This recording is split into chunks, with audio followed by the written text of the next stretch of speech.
So welcome to the Businesswoman's Menopause Coaching Boost number 2, cold flushes. So cold flushes, very similar. Well, it's the same as hot flushes. We're just two extremes of the same challenge of managing our temperature in our hypothalamus. Why estrogen is starting to decline and fluctuate. Our mind is struggling to manage our body's temperature. So cold flushes is just the extreme of that. And it can, again, like hot flushes, have a sudden feeling to our body. It might even cause us to shake and go pale. I certainly did. I felt literally as I was having a cold flush, the colour drain from me. As a businesswoman trying to manage business meetings, pitches, boardroom staff, all the things that come with being in corporate business by going through the menopause, cold flushes can just make that whole thing far more complicated. And like I said, the decline and the fluctuation can make these more challenging. And that's why I've got pulling out some solutions here from the resilience system, the food and the self-care.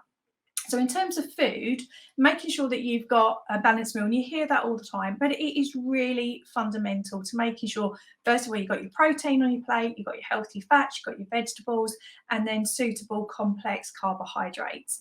And making sure, for me, meal timings are really important. Don't let your body second guess when you're going to feed it. And I know that potentially you can go longer than 4 hours without food. I know, because I certainly did and still do some days, but then I can feel the impact of that.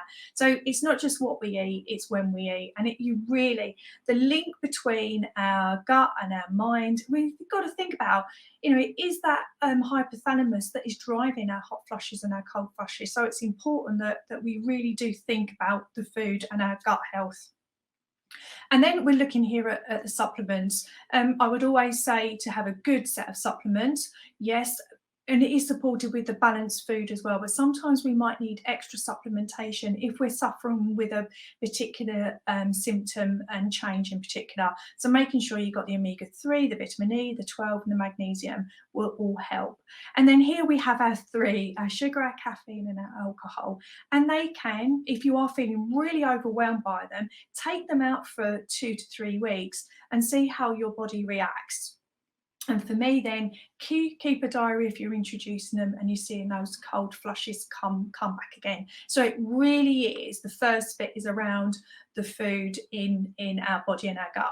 And then looking through the wider than that in terms of self-care, and it is movement and making sure I use my 4 S's to make sure I'm taking the woman's body, my own body, to tension and not stress. Because adding additional stress in, I don't want movement and exercise to be miserable. There's no point.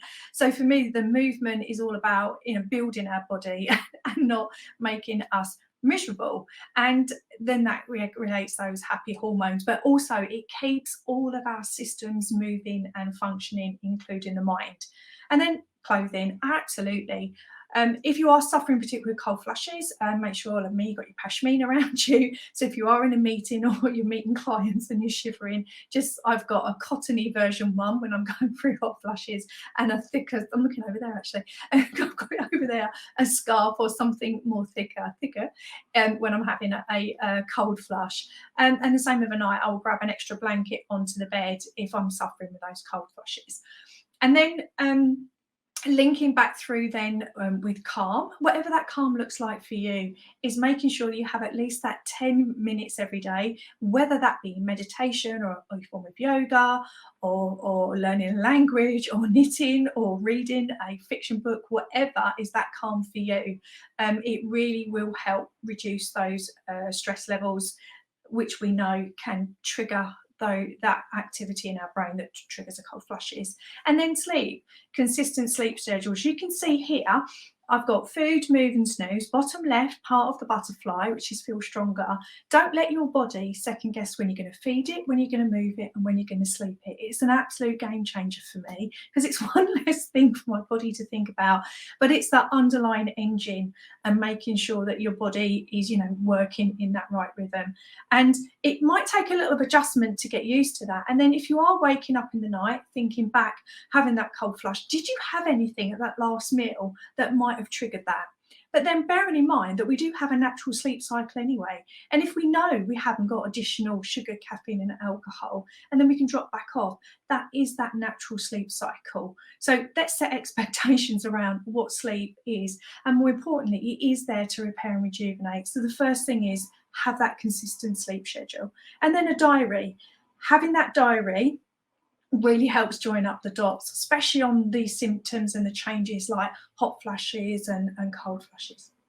So that was your the businesswoman's menopause. Number 2, cold flashes.